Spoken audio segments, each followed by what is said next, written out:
बिस्मिल्लाहिर्रहमानिर्रहीम। मेरा नाम एडवोकेट आफ्ताब मस्तरी। मैंने 2018 में अपने करियर का आगाज़ शुरू किया और एसएम लॉ कॉलेज से एलएलबी की डिग्री कंप्लीट की। एलएलबी की डिग्री कंप्लीट करने के बाद मैंने एक भुट्टा लॉ एसोसिएट, एक लार्ज फर्म है, under the supervision of members in bar council Aslam भुट्टा साहब, मैंने वो ज्वाइन की। मैंने वहाँ काम सीखा और उसके बाद डिफरेंट कोर्ट्स में पेश हुआ। एंड आफ्टर दैट अल्हम्दुलिल्लाह I started my own company with the name of SM K law associate.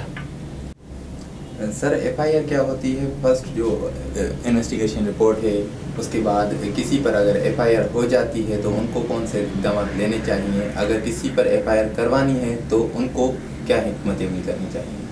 देखिए, एफआईआर फर्स्ट इंफॉर्मेशन रिपोर्ट कहलाती है, जो कि अंडर सेक्शन 154 सीआरपीसी के तहत दर्ज की जाती है।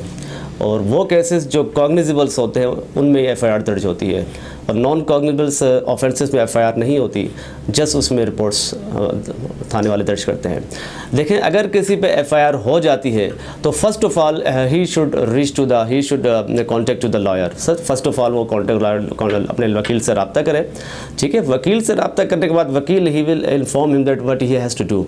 देखें, सबसे पहले अगर आप अरेस्ट नहीं होते, आपको पता चल जाता है एफआईआर हुई आपके ऊपर, तो you have to go for bail before arrest. आपने बेल बिफोर अरेस्ट करानी है, ठीक है, ताकि पुलिस आपको अरेस्ट ना करे, पुलिस आपको अरेस्ट करके आपकी बेइज्जती ना करे, ठीक है। तो जब बेल बिफोर अरेस्ट करवा लेते हैं आप, एक उसकी डेट होती है कन्फर्मेशन की। जब आप फर्स्ट बेल बिफोर पे जाते हैं, उसके बाद सेकंड जब डेट आपको मिलती है, दैट इज़ कन्फर्मेशन। जब बेल बिफोर अरेस्ट आपकी कन्फर्मेशन हो जाती है, उसके बाद आपका ट्रायल चलता है, ठीक है। सप्लाई ऑफ कॉपीज़ होते हैं, चार्ज, फिर आगे चार्ज फ्रेम होते हैं, और उसके बाद फिर एविडेंस चलता है, ट्रायल चलता है, फिर दोनों तरफ से दलाइल दिए जाते हैं, कंप्लेनेंट एंड एक्यूज साइड से। फिर इसी तरह ये आगे मामला चलता है, और इट टेक्स ऑलमोस्ट 6 मंथ भी हो जाते हैं, 1 year, 2 years also, for according to lawyers performance and जजेस परफॉर्मेंस। सर कॉग्निजेबल ऑफेंस और नॉन कॉग्निजेबल ऑफेंस क्या होता है? देखिए, कॉग्निजेबल ऑफेंसेस वो होते हैं जिनमें एफआईआर दर्ज हो सके, नॉन कॉग्निजेबल वो होते हैं जिनमें एफआईआर दर्ज ना हो। अब कॉग्निजेबल जिस तरह ये हो गया कि आपको किसी ने कलपटी पिस्टल रख दी, धमकी दे दी, ये कॉग्निजेबल उसमें आ जाता है, ठीक है। और नॉन कॉग्निजेबल ऐसे होते हैं जिसमें आपको मतलब जिसमें एफआईआर दर्ज ना हो सके, ना काबिल दस्त अंदाजी, फिर उसमें जस्ट पुलिस 154 सीआरपीसी तक आपकी रिपोर्ट लिखती है, यानी जिसे हम कच्ची रिपोर्ट कहते हैं, that's it. Sir public prosecutor का किरदार क्या होता है क्राइम? देखिए, किसी भी केस में जब केस एफआईआर हो जाती है तो जो मुद्दई होता है, जिसे हम कंप्लेनेंट कहा जाता है, और पब्लिक प्रोसिक्यूटर बेसिकली इज़ आप कह सकते हैं कि सरकारी वकील, जिसको हम उर्दू में कहते हैं, ठीक है। मुद्दई की तरफ से जो वकील होता है वो प्रोसिक्यूटर होता है, उसको हम लोग सरकारी वकील कहते हैं।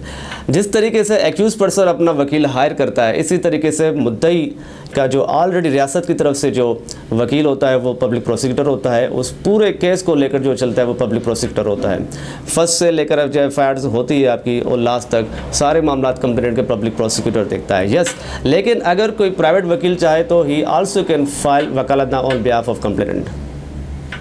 सर इन्वेस्टिगेशन और इंक्वायरी में क्या फर्क है? देखिए, इन्वेस्टिगेशन आपकी पुलिस कंडक्ट करती है, ठीक है। इंक्वायरी आपकी कोर्ट ऑर्डर करती है इंक्वायरी का। सर नॉन बेलेबल ऑफेंस में मजिस्ट्रेट क्या जमानत दे सकता है? अगर दे सकता है तो किन कंडीशन में दे सकता है? देखें, बेलेबल नॉन बेलेबल ऑफेंसेस, पहले हमें समझना है कि बेलेबल ऑफेंसेस होते हैं क्या है, नॉन बेलेबल ऑफेंसेस कौन से होते हैं, ठीक है। वो ऑफेंसेस जो सीरियस नेचर्स के होते हैं वो नॉन बेलेबल ऑफेंसेस हैं, जिस तरह मर्डर हो गया, नारकोटिक्स के जिसमें ज़्यादा हाई पावर आपको नारकोटिक्स होती है, तो ये नॉन बेलेबल ऑफेंसेस में आता है, एंड सो। और बेलेबल ऑफेंसेस वो होते हैं जो सीरियस क्राइम के, इतने सीरियस ऑफेंसेस के नहीं होते। अब देखिए, नॉन बेलेबल ऑफेंसेस में भी बेल्स हो जाती है अकॉर्डिंग टू क्राइम के मुताबिक, ठीक है। वो सिचुएशन देखी जाती है। अब फॉर एग्जांपल एक एफआईआर दर्ज होती है किसी भी एक नॉन बेलेबल ऑफेंस की, तो अब क्या जज उसकी बेल नहीं देगा? नो। अब देखा जाता है कि accuse person is nominated in FIR और नॉट। ये सारी चीज़ें सर्कमस्टेंस देखे जाते हैं, क्या उस टाइम एफआईआर में अकॉर्डिंग टू एफआईआर मौजूद था या नहीं, और एफआईआर में डिले कितना है, ठीक है। डिफरेंट कैटेगरीज हैं, उन सारी कैटेगरी देखते हुए फिर जज डिसाइड करता है कि मैंने बेल देनी है नहीं देनी। चाहे बेलेबल ऑफेंसेस हो या नॉन बेलेबल ऑफेंसेस हो। अब नॉन बेलेबल ऑफेंसेस में तो आपको पता है it is right to give the bail. Exceptional जो केसेस होते हैं फिर हो सकता है कि जज बेल ना दे, वैसे all bail non bailable offences में बेल दी जाती है। सर फैमिली इश्यूज में भी एफआईआर हो सकती है क्या वो क्राइम मैटर्स में आता है? लेकिन फैमिली इश्यूज़ में एफआईआर नहीं होती, फैमिली इश्यूज़ कोर्ट में सेटल किए जाते हैं और वो कोर्ट का काम है। यस, ऐसे हमने देखे हैं जहाँ लड़का लड़की कोर्ट मैरिजेस कर लेते हैं और पीछे पेरेंट्स इसकी एफआईआर करवा देते हैं कि मेरी बच्ची को जिना की नियत से या को सो एंड सो लेकर चला गया है। ठीक है, तो उसकी 496 है और अंडर सेक्शन 365 एफआईआर होती है, लेकिन उस पर फिर लड़की का 164 कराया जाता है। फॉर एग्जांपल लड़का लड़की ने शादी कर ली और वो कहीं चले गए और पीछे से पेरेंट्स ने एफआईआर करवा दी, और तो उसमें क्या होता है कि लड़की को प्रोड्यूस करके 164 कराया जाता है, फिर वो एफआईआर सी क्लास होकर ख़त्म हो जाती है। सर एक्यूटल एंड डिस्चार्ज में क्या फ़र्क होता है? सर देखें, ये डिस्चार्ज होता है, ये आप ये देखें प्रीलिमिनरी स्टेजेस तक होता है। लाइक 63 CRPC डिस्चार्ज, 63 CRPC में ऑनरेबल कोर्ट अगर देखता है लैक ऑफ सफिशिएंट एविडेंस की वजह से वो उसमें डिस्चार्ज कर लेता है। लेकिन डिस्चार्ज में जब ऑनरेबल कोर्ट बेहतर समझे कि एविडेंस अब इसके खिलाफ आ चुका है तो ऑनरेबल कोर्ट उसको बुला सकती है, फिर वो केस दोबारा रीओपन हो सकता है। और एक्यूटल में देखें completely person has been release from the court, वो कम्प्लीटली हैज़ बीन एक्यूटेड, उसमें फिर आपको दोबारा केस आपका स्टार्ट नहीं हो सकता। सर क्रिमिनल केसेस में बेल क्यों दी जाती है? देखें, मैंने जैसे आपको पहले बताया 2 किस्म के ऑफेंसेस हैं, बेलेबल ऑफेंसेस और नॉन बेलेबल ऑफेंसेस। वो सेक्शन जो बेलेबल हैं उनमें बेल देना राइट है, और नॉन बेलेबल ऑफेंसेस में भी बेल हो जाती है, लेकिन वो क्राइटेरिया और सर्कमस्टेंसेस देखे जाते हैं।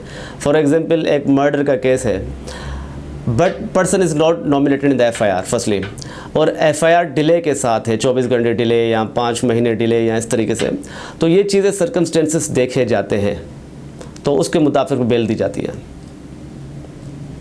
सर जैसे कॉर्पोरेट इशू हो गए या फिर कंज्यूमर, तो इस तरह के इश्यूज़ में भी एफआईआर हो सकती है?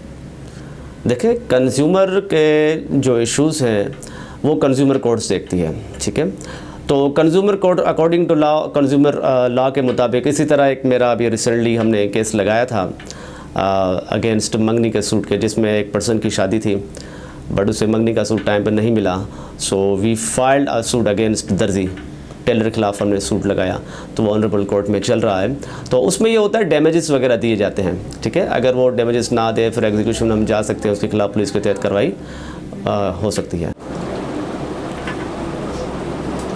सर पाकिस्तान में इतनी एफआईआर होती हैं, इतने अरेस्ट होते हैं, जेलें भी होती हैं, जेल भी काट कराते हैं, लेकिन क्राइम क्यों नहीं हो रहा, क्या वजह है इसकी?